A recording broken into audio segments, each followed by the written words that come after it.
All right, Smirnoff. Official vodka of the NFL, the world's #1 vodka. Here's the deal.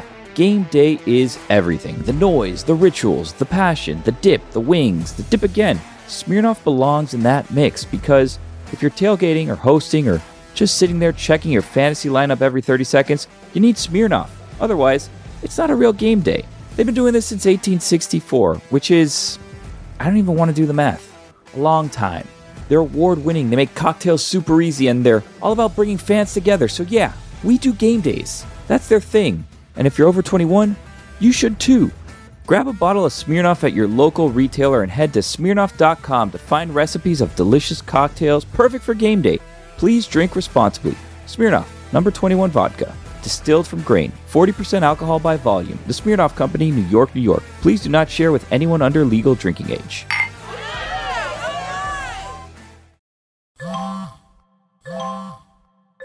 When did making plans get this complicated? It's time to streamline with WhatsApp, the secure messaging app that brings the whole group together. Use polls to settle dinner plans. Send event invites and pin messages so no one forgets Mom's 60th. And never miss a meme or milestone. All protected with end-to-end encryption. It's time for WhatsApp. Message privately with everyone. Learn more at whatsapp.com. This episode is brought to you by State Farm. Checking off the boxes on your to-do list is a great feeling. And when it comes to checking off coverage, a State Farm agent can help you choose an option that's right for you. Whether you prefer talking in person, on the phone, or using the award-winning app, it's nice knowing you have help finding coverage that best fits your needs. Like a good neighbor, State Farm is there. This is the Dan Le Batard Show with the Stugotz podcast. I think I like the medium spicy ones the best here, although the dill pickle is also good. Which is your favorite My here? movie theater sells pickles. How much? It was $2.99. Good deal. I like the just classic salted. Mm-hmm. The good stuff. Oh, you don't? Are there different kinds of spicy? Do they have a spicy and then a hotter than spicy one? Because I've got this at medium, and these are the best I've had. They have hatch chili flavor. Oh, that's a different. I mean, they got it's just so many options. And it's the Hampton Farms Nuttiest Fan, brought to you by Hampton Farms, the official snack nut of the tailgate. Who's competing? Vote for your favorite nutty fan at Le Batard Show on Instagram. We've had a few Alabama winners last couple of weeks, so no more Alabama fans. You get out of here. This week we have Texas Tech fans competing against Georgia Tech. First, we have Texas Tech fans. Someone can explain this to me. Throwing tortillas in the air. It looks delightful. The announcer calls them tacos, even though they're not tacos. They're clearly just the tortillas. And why are they doing this? I love that they do this. You just see on the field now, do all the stores get sold out of tortillas the day before game day? I'm just intrigued by every part of this. Are you, the security just allows them to bring tortillas in? Can I bring anything in? So they've been doing this for a while, but you're nominating them for Nuttiest Fan because they're just they're wasting perfectly good tortillas. Tortillas are delicious. You shouldn't frisbee them in the crowd. What's your favorite thing to do with tortillas? I like to Eat them. dip it in queso. Texas Tech has been throwing tortillas on the field since 1992 after an ESPN announcer joked that Lubbock, Texas was nothing but Texas Tech football on a tortilla factory. Well, there you go. So now it's a thing, and I love it. Well, they were crushing Oregon State this weekend. I don't see the point of playing some of these college football games. Indiana and Indiana State, that doesn't seem like a nice thing to do to Indiana State. Miami, what would be Miami's food, Mike? What would we throw? Arepas. But can you tell me, though, what this is competing against? What is the tortilla competing against? That's not going to win. They've been doing it for 30 years. This is well, it's still a wacky thing. It's very nutty. So to me, that can definitely win. I mean, is there, in terms of just nutty things to do that I say, hey, this happens, regardless of how long they've been doing it. That's a nutty thing to do. The other thing is Georgia Tech. They had a big win last week, and they brought their goalpost all across town. The journey of Georgia Tech's goalpost is what this is competing with. You see here, it starts in the stadium. It makes its way outside the stadium, all across town. Oh, yeah. It is just, this is nutty behavior. Look, this guy's riding the flagpole, so it's just very exciting. I don't think that Georgia Tech at this point in its program's history should be that surprised by beating Clemson. This allows us, though. Now it's leaving the stadium here, as you can see. I believe Brent Key is 7-1 all-time outright against ranked teams, and the one loss came to Carson Beck in like 6 overtimes last year. You'll see they had a little bit of a difficult time getting the goalposts out of the stadium. That's just an insane stat. They're Georgia Tech. They're not often ranked during this regime, but if they play a ranked team only one time and it took 6 overtimes to kill them, they win outright. They are very well coached, and it is startling to see a team that was doing the option offense in the name of, in the day of modern space age offense. Yes, Chris? So it seems that the ending spot for this was the President's Mansion, the pool at the Georgia Tech's President's Mansion. So can I ask you something? Sure. Why is it okay for students to steal things out of the football stadium and then throw it in the pool in the president's home? Big win. That's right. That's exactly why. Yeah. And that's a good reason. Because you don't just stroll into Bobby Dodd. Clemson learned. Other teams will learn. Miami learned last year. There is no place on the planet that I'd want to be at less than Bobby Dodd Stadium at noon. To go from Paul Johnson to that, there cannot be another team in the country that's overachieving more than that one, given the athletes they're getting compared to what the athletes everyone else is getting. And it's not like their offense is like crazy advanced either. It's just so college football. It's what makes it great. Haynes King, not going to have a career at the next level. Doesn't make all the throws. Certainly doesn't scream pro prospect. But in college football, that guy is a nightmare. I did not see a better coaching job last year than Cam Ward, the best player in the country, losing to backup quarterbacks at Georgia Tech. But before we get to the Georgia Tech-Clemson game, the game in college football of the weekend, if you had to choose one, you got to choose one. Is it Notre Dame, Texas A&M, or is it the one that Zaz was at, Tennessee, Georgia? In that game, such a fun game, I felt bad for Georgia's defensive back when he gave up a 72-yard touchdown. He falls on the floor, receiver runs into the end zone unscathed, and then they call defensive pass interference as well. They just throw a flag as well. You cheated, you fell on your face, and Tennessee's receiver went 72 yards with the football. However, every time Georgia got down in that game, they came back. They didn't have a whole lot of business winning that game, did they? Except that they're always going to win that game against Tennessee. I feel like Tennessee's just like the ultimate choker team. Like you don't believe in them being able to pull it off. And heck, they were up 21-7 in the first quarter of that game. Building was going nuts.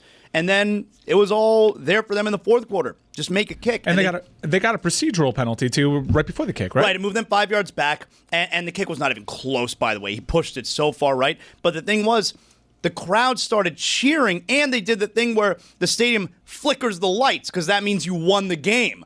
But then the referees come out and say, no good. It's embarrassing. Was that game better than Notre Dame, Texas A&M? No. And with apologies to Jessica Smetana, there is no greater story in college football than Notre Dame taking 2 games to go from national championship hopes They're done. to, oh, my God, we're not even going to make the playoff. They're done.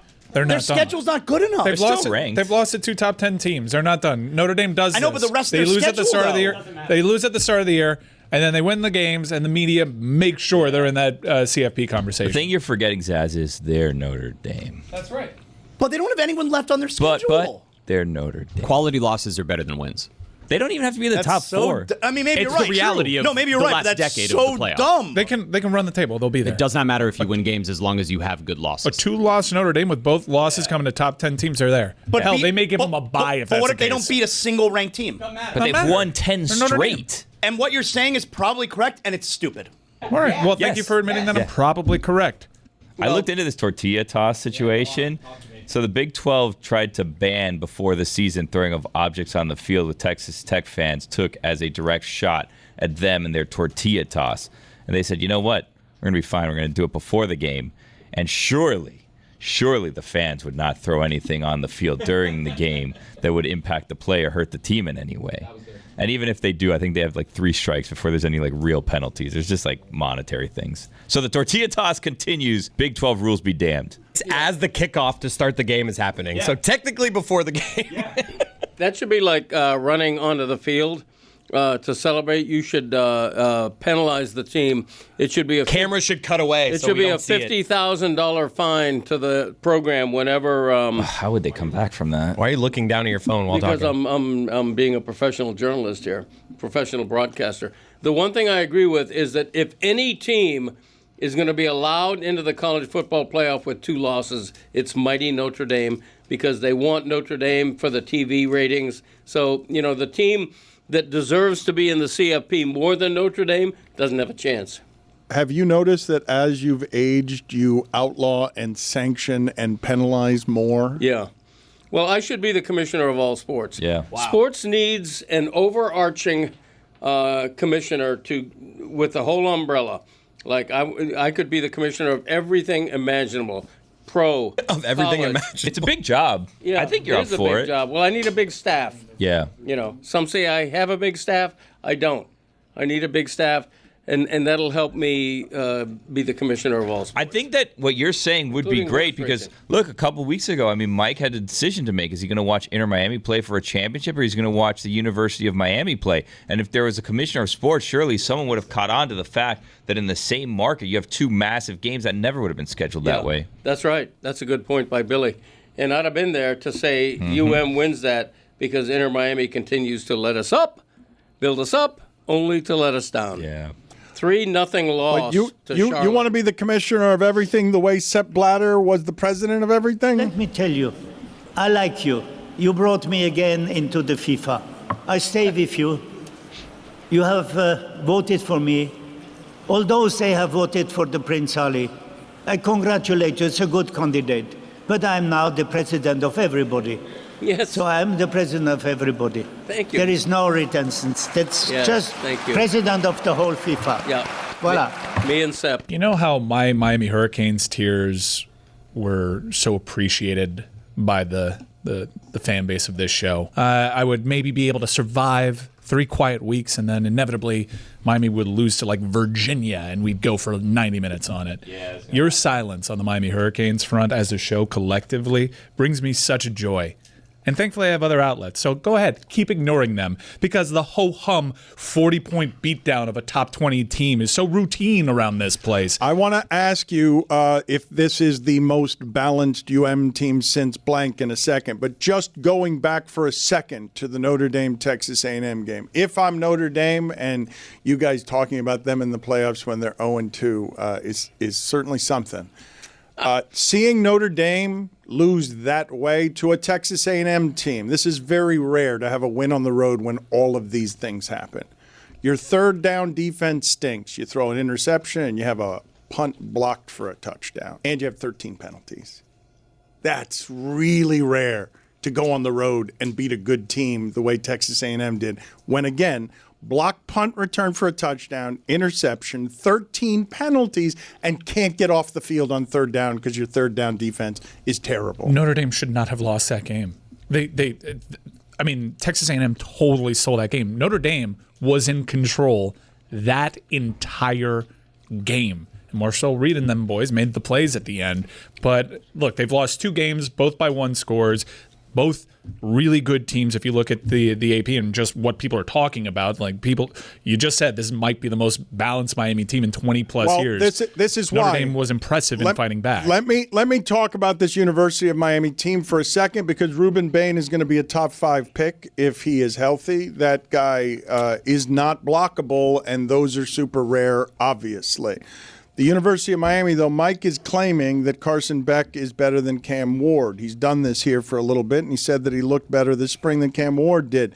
And it's not that he's better than Cam Ward because he's not, but his receivers are better, his offensive line is better, and that offense looks like something you can trust to absolutely make the correct decisions, and it has a quarterback that, if everything does break down on 3rd and 11, is really good with the throws he's making late with pressure right on him. He's done it through 2 games in a way that surprised me. I don't know how you gauge the offensive line is better. They just have different approaches to it. Cam Ward reveled in the fact that he finally got protection. You could have argued that he had the best offensive line in the nation. The personnel is almost exactly the same outside of the center. They broke out the RPO yesterday or on Saturday. I have not seen Carson Beck run around like that. I've not seen Miami do a lot of things that I look at and say they're out-coaching somebody else. But clearly South Florida was not prepared for a run-pass option from the quarterback. Heavy sets, multiple backs in the backfield, a backup center wearing number 46 knocking fools out. There was a Riskovich getting playing time. This was a whole new running game that they installed that USF was clearly not prepared for. USF's a good team. That is not a bad team. We're just letting this beatdown change the narrative around USF now. They beat them all the way down to others receiving votes. That's as impressive a TCB victory. Jeremy's cringing and holding his body and rubbing his arms. Jeremy doesn't matter in this conversation. He doesn't Jeremy like cannot speak on this. That's he right. doesn't know what good football looks like right now. He was a national champion more recently than you. That's right. Howdy, folks. It's Mike Ryan. It's football season. That means I'm going to be traveling to watch some quarterbacks I love in the NFL. I got my eyes on Tennessee. I got my eyes on Tampa. They're not where I'm from. I got to go to them. Thankfully, there's an app that can help me go to these unfamiliar markets, navigate these stadiums, and come away with the very best deal. The Game Time app gives the advantage back to football fans. It's a hack for unlocking amazing tickets and experiences in just a few taps. It's incredibly easy to use, and the Game Time guarantee means you can trust you'll get 100% authentic tickets on time and at the best price. Plus, fees are always included. See what you pay at checkout. No surprises. It's huge. Zone deals, favorites, panoramic seat views, the low price guarantee, and again, the best customer service policy, the most flexible in the ticketing industry. Take the guesswork out of buying NFL tickets with Game Time. Download the Game Time app, create an account, and use code Dan for $20 off your first purchase. Terms apply. Again, create an account and redeem code DAN for $20 off. Swipe, tap, ticket, go. Download the Game Time app today. Hey, listeners, it's Mike. Hey, Billy Gill. Hey. Hey, Billy, as a proud member of your inner circle, remember when we were hanging out last weekend? Oh, yeah, fishtail palms. The fishtail palms, the great memories we made, kids playing in the pool, and in our hands, a nice ice-cold can of Miller Lite. Oh, it was so hot out. I know, but it was so cold in my hand. We took that first sip. It was crisp. It was refreshing. Oh, man, there is nothing like cracking open a Miller Lite with your crew and your inner circle bones. Hell yeah. We fist bumped. Whether it's, we actually really did. Yeah. Whether it's that touchdown. Didn't make a sound, but it just thought bam! Boom! Whether it's that touchdown you didn't see coming or just arguing about fantasy lineups, you and I did plenty of that. Miller Lite has been the taste that you can depend on for 50 years. Brewed for flavor with simple ingredients, rich toffee notes, and that iconic golden color. And here's the kicker, Billy. What? It's just 96 calories. What? 3.2 carbs. Huh? Per 12 ounces. The original light beer since 1975 and still hitting different 5 decades later. Miller Lite, great taste, 96 calories. Go to MillerLite.com/Dan to find delivery options near you, or you can pick up some Miller Lite pretty much anywhere they sell beer. It's Miller time. Celebrate responsibly. Miller Brewing Company, Milwaukee, Wisconsin. 96 calories and 3.2 carbs per 12 ounces. What does Zyn give you? Not just smoke-free nicotine satisfaction, but real freedom. Freedom to do what you love and choose your rewards. With Zyn Rewards, you can redeem points for premium tech, outdoor gear, and gift cards to your favorite retailers. Find your Zyn and keep finding rewards that fit your lifestyle at zyn.com/rewards. Warning, this product contains nicotine. Nicotine is an addictive chemical. Dan Batard. This is the quickest it goes. Hey, this is the quickest it goes. Stugotz. Everybody, this is the quickest it goes. Yeah. This is the Dan Batard Show with the Stugotz.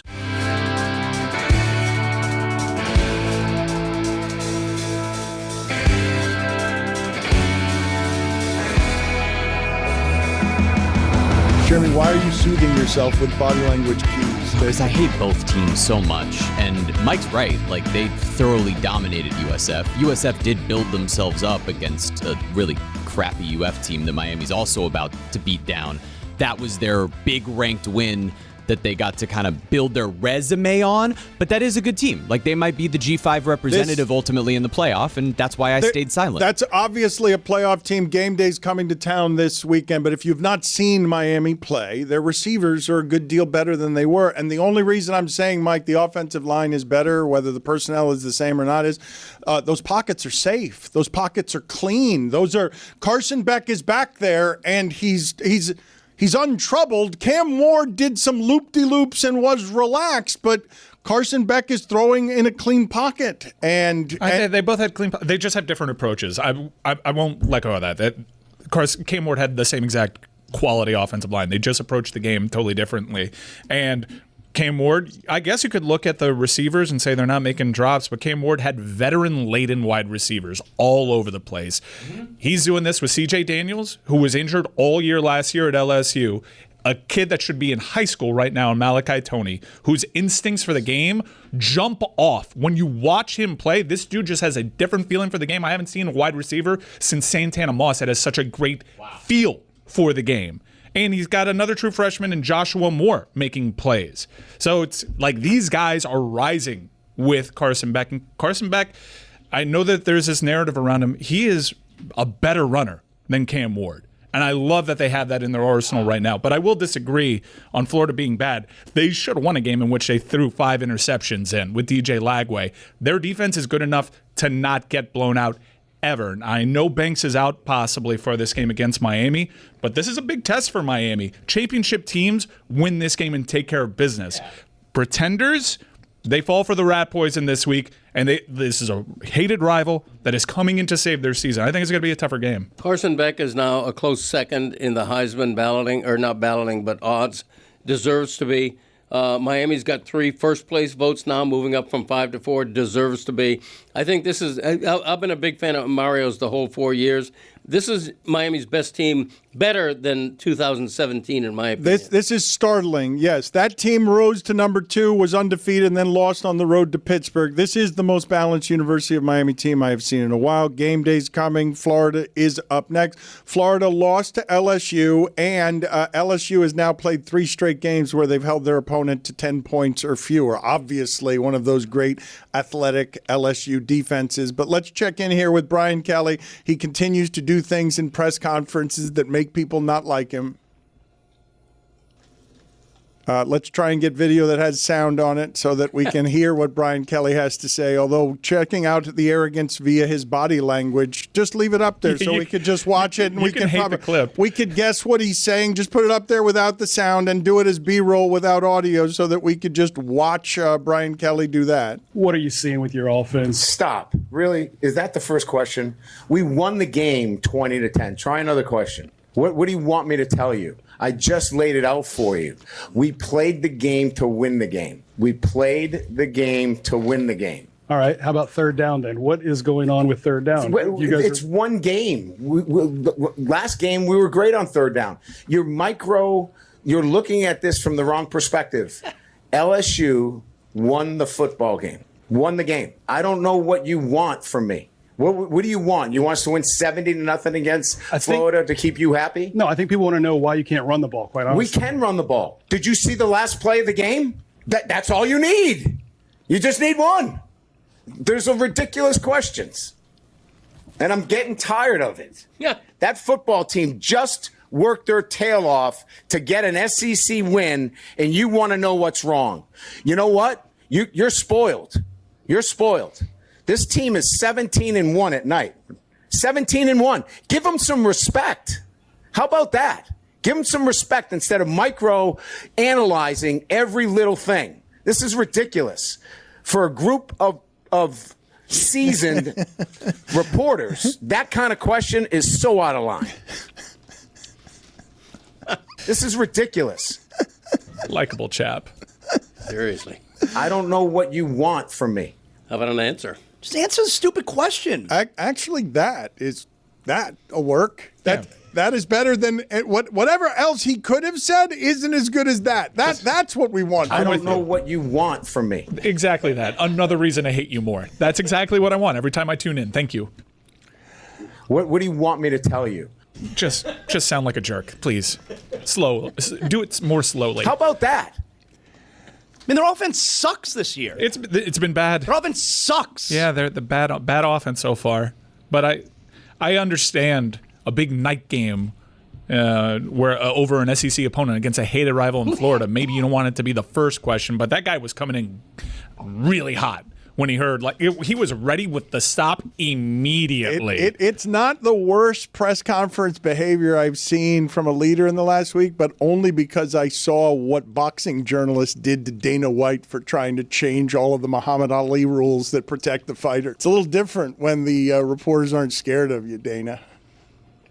It's a little different when they can undress you in public during your first boxing promotion because, again, you're trying to change the rules that are named after Muhammad Ali for protecting the fighters during a broadcast pay-per-view extravaganza where, because I do want to talk about Crawford Canelo, Terrence Crawford has become one of the greatest fighters ever quietly somehow because I've only seen Floyd Mayweather do that to Canelo, but again, Canelo's second most undressed person in the sport compared to Dana White trying to answer questions from the boxing reporters on unequal pay because Conor McGregor, these are some numbers I can give you. Conor McGregor, $13.4 million pay-per-view buys, made $150 million in MMA. In boxing, against Floyd, he had 4.3 million pay-per-view buys, and he made $100 million in boxing. And now Dana's trying to change the rules in boxing because he wants to make it the economy of the MMA, where they abuse the fighters in exchange for pay in a way that's unreasonable. And finally, he's being asked some difficult question about it, as Ariel Helwani always has. But Dana bullies the MMA. This is guys. Ridiculous. How are these purses so big in boxing? I don't know. I don't understand it. How do so many people care? I don't. They don't. Who are That's these the- people that's the watching? thing. Who are these people watching? To give, like Tyson Fury, $150 million for a fight. I don't. Who's watching this? Yeah. How is this happening? I don't get it. I don't get it. Where are they getting this money? Older people still have money, guys. The demo of boxing, the boxing still has an older demo, and those people still have money. Not still. They have all of it. I mean, the old people that say they can't kept figure it. out how to order something or figuring out how to order Pay-per-view we pay? figured out. It's just kind of crazy that this thing that people in sports in this country that actually talk about the sports programming never talk about boxing.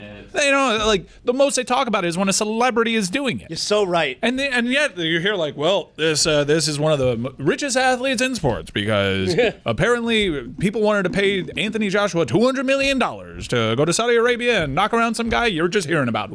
I don't get it. Which part do you not understand about the business model that they were ahead of streaming? The business model. They were ahead of streaming. They get all your dollars because they put it all behind a paywall. What is that? They were ahead on streaming? What does that even mean? No, they weren't. They were on DAZN. They were ahead on pay-per-view. I don't know anybody with DAZN. Boxing's had pay-per-view since Ali was fighting Foreman, right? Because that's when I really followed the heavyweights. I used to buy pay-per-view. It was on closed circuit TV, right? Floyd Mayweather is one of the greatest businessmen in the history of sports because he figured out long before anyone else how to own all of his own shit with pay-per-view. It's gaming the system. Everyone's now figured it out, but when Mike says nobody talks about boxing, he's not wrong, but it's all because the partners are all basketball and football related. Yeah, but I think the question that they're trying to ask is, so when you put these fights on Netflix, how is Floyd still making $150 million when no one really cares and they only watch it because it's free?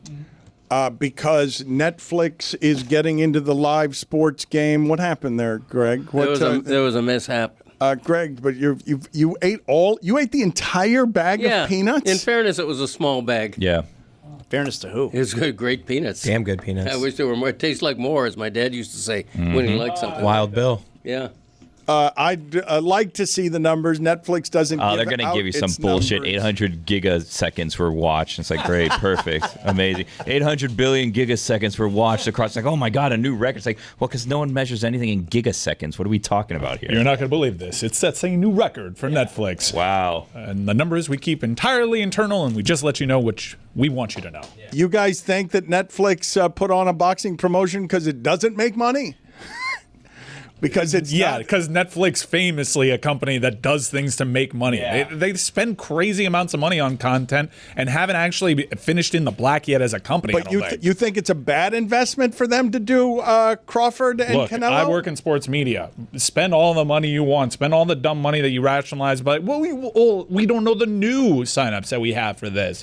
And hopefully someone forgets that their credit card is on file for several months. I didn't even think about that fight on Saturday. Yeah, it's not on my radar. It was If Jake Paul and Canelo, maybe. Okay, but you guys, that's how you guys consume this stuff. But there's an entire sport that people do love that you guys don't love. And I do understand how it is the media partners have made this. It's just going to be basketball and football. But you get awfully pissed when they don't do hockey correctly. And you have for many years when they don't do hockey correctly because your sport isn't the one represented. But I hear from our audience every time we're talking hockey, the way that some of them would like us to be talking boxing or baseball when we never do, because it's not like this group doesn't have narcissistic opinions about what that was a giant fight this weekend, and Terrence Crawford deserves to be revered as one of the best pound for pound fighters ever, because what he just did to Canelo Alvarez was an absurdity. Neutralized one of the great fighters of all time, wasn't able to use his strength advantage, even though Terrence Crawford was essentially coming up 3 weight classes. After Floyd and Pacquiao, these are the 2 guys in boxing, but you guys don't care about it. You'd rather talk about Jake Paul. And I'm sorry, who is Terrence Crawford? You know what nobody tells you about being a new dad? It's not just the diapers and the wipes, that's obvious. It's the hidden stuff, the baby swing after we already purchased the other baby swing, the bouncer, the pack and play, the 20 different bottles, because apparently my kid hates every single one, except the most expensive one, which is the glass, by the way. Don't get me started on late food delivery orders with my wife, and me too tired to even look or cook or think about food. I'm staring at my bank account like, where did it all go? That's where Monarch Money comes in. It's like a financial tool belt for everyone, not just dads. You link all your accounts, your credit cards, investments, even the old stuff from jobs you forgot about, and it lays out in a way that even a sleep-deprived parent like me can actually understand. Normally, money talks are stressful, but with Monarch, we can track everything together, set goals, and actually feel like we're on the same team. Less stress, more clarity, and finally, a plan for our daughter's future. Don't let financial opportunities slip through the cracks. Use code DAN at monarchmoney.com in your browser for half off your first year. That's 50% off your first year at monarchmoney.com with code DAN. At Sierra, discover great deals on top brand workout gear, like high-quality walking shoes, which might lead to another discovery. 40,000 steps, baby. Who's on top now, Karen? You've taken the office step challenge a step too far. Don't worry, though. Sierra also has yoga gear. It might be a good place to find your zen. Discover top brands at unexpectedly low prices. Sierra, let's get moving. Eczema isn't always obvious, but it's real.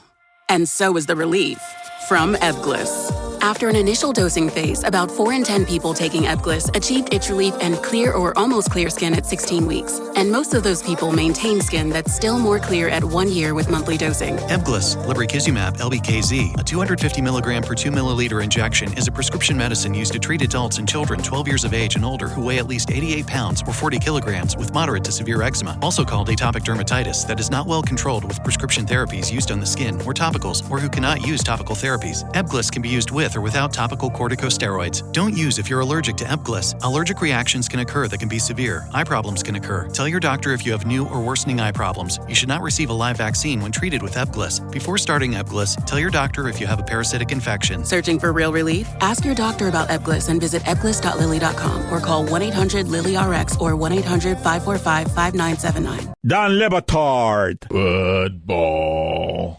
Football. Football. Football. Football. Football. Football. Stugotz. Football.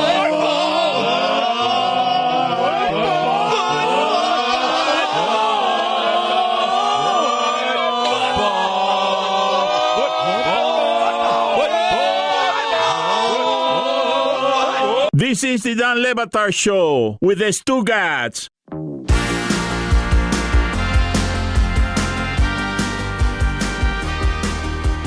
It could be a big fight, but also like there's a big match at the Fronton on Friday. No one's talking about that either. Best draw in highlight history. We can talk about that with expertise. When it comes to boxing, I don't know enough about the sweet science. I can't break it down. I just go, one guy hit the other guy harder and hurt him more. Yeah. I'm pretty cut and dry. And I like seeing 2 guys fight. Don't get me wrong. I even like boxing. I'd say upper quadrant in terms of people that work at Meadowlark that like combat sports, me. But does nothing. The most famous boxer of all time is famous for trying to not get hit. Okay, cool, boring.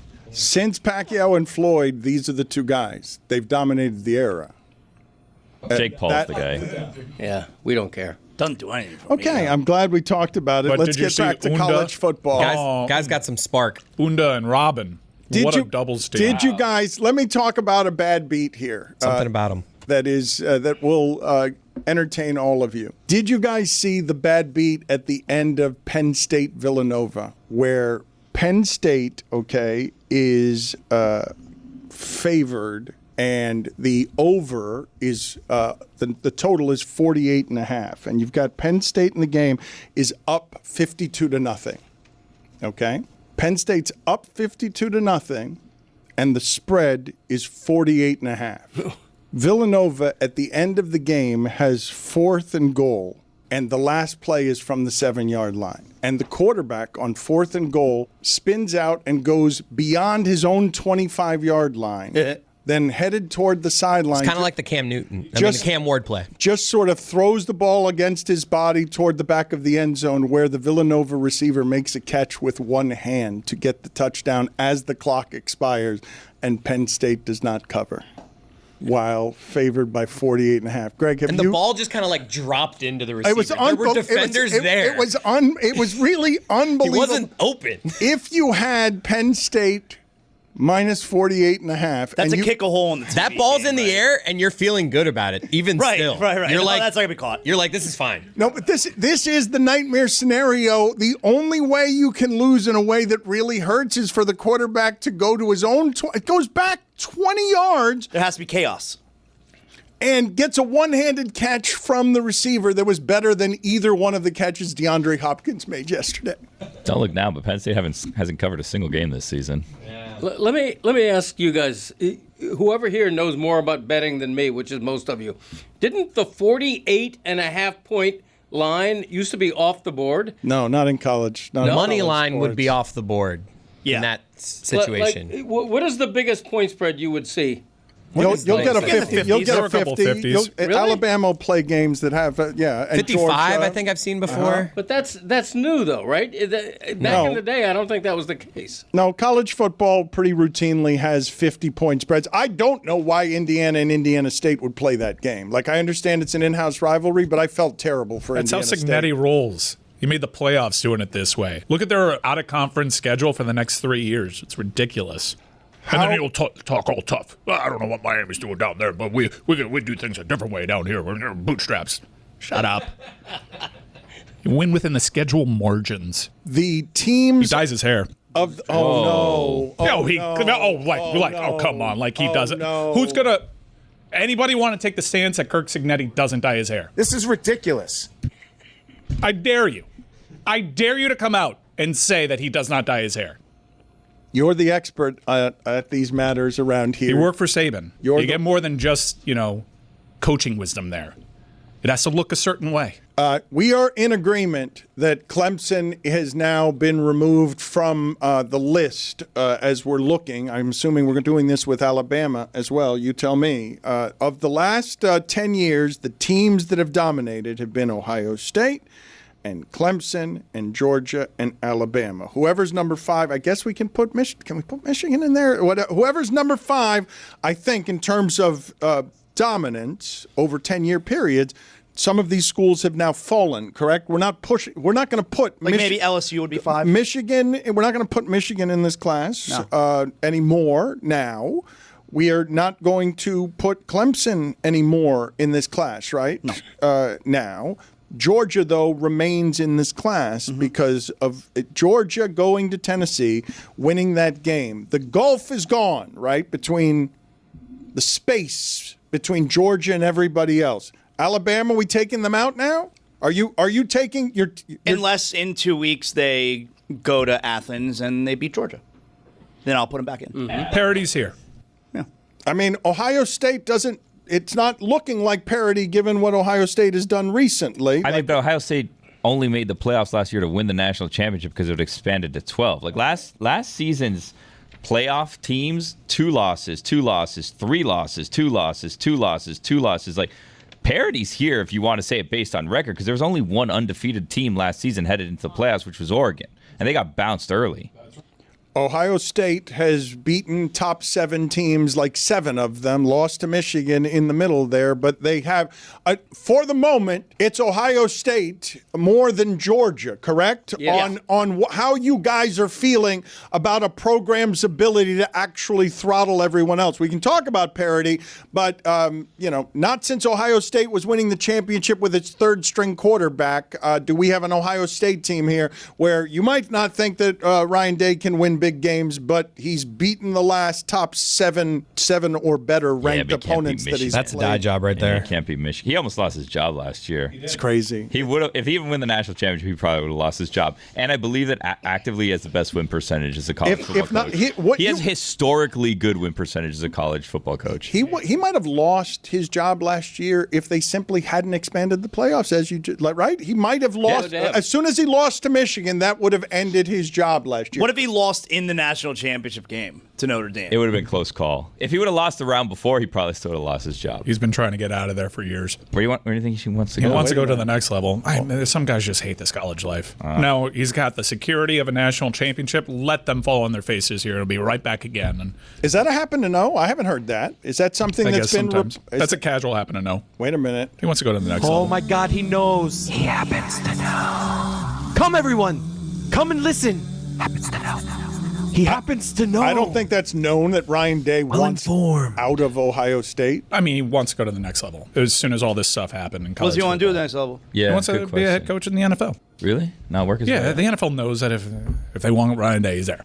Okay. I think that might be news to Ohio State fans who might not want to think about him that way. I don't think they appreciate him fully. Well I'm just going to informed. go on the record and say that. I don't think Ohio State knows what they have in Ryan Day. What do they think they have? They're taking him for granted. Let me tell you what. When I've gone through those streets of Columbus, I can see this is a group of people that doesn't really appreciate what When's they the have. last time you were in the streets of Columbus? It's been a minute. It's been a minute. But when I was there, I didn't get the feeling that there was a lot of appreciation for him. Also, like in terms of parity, there's also basically just 2 conferences now, so they all have to play each other, so they're all going to lose games. What am I to do with that Georgia result, though? Because I feel like Georgia's obviously come back to the pack in a way that whatever the distance was, these things are hard, right? Nick Saban had this distance between him and everyone else, and then Georgia took it. In the middle of it, Dabo was in there, even though Clemson's been bad the entire time Clemson's existed, except for one other year before Dabo took over. But what am I to do with that Georgia result? You go into Tennessee, you win that game that way, you're still Georgia. You're still regarded the way that I regard Ohio State. I think you applaud their resiliency. Yeah. And you also take a different look at Tennessee. Still early in the season. I don't know what to make of a lot of these I feel pretty good if I'm Tennessee. I mean, it's a super bitter loss, but I guess I think Georgia is still really good, and Tennessee, like those 2 quarterbacks were both awesome. It's pretty clear that you upgraded at quarterback despite By your a offseason lot. being totally taken over by Nico's decision to trying to leverage the school. Saw UCLA fired Sean Foster. Yeah, Nico could end up right back in the portal because kids from UCLA and Virginia Tech, they now have a 30-day window in the transfer portal where they can transfer, and we haven't played 4 games this year, so they can all redshirt. The chili is better than the spicy. Yeah, and you see on the Hatch chili, they have a heat spectrum, and there's like a dot for mild and mediums in the middle. There's a flaming logo right here at hot, which suggests we're on the far end of the hot spectrum. Nick Wright was sent 60 pounds of peanuts. We're literally paying him peanuts. How's he going to spin the Chiefs 0-2? Overpaid. How do you spin the Chiefs 0-2? He'll find a way. No, but how? They're hurt, and they've played good teams. No Rasheed Rice. No receivers. Yeah. No Worthy, no Rasheed Rice. Did you guys give me a third biggest story from the weekend in pro football? Burrow, are you agreeing with me that Burrow's broken toe and the Chiefs 0-2 are the big 2 stories? Yes. Yes. So what's third?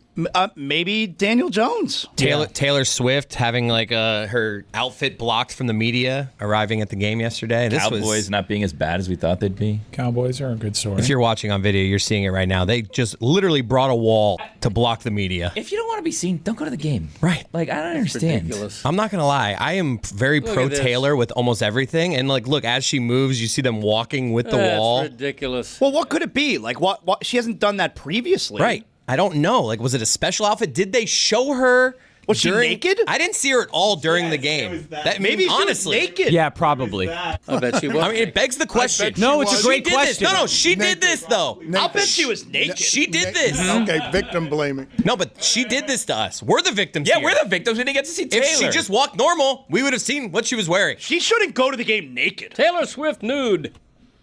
It begs the question. Howdy, folks. It's Mike Ryan. It's football season. That means I'm going to be traveling to watch some quarterbacks I love in the NFL. I got my eyes on Tennessee. I got my eyes on Tampa.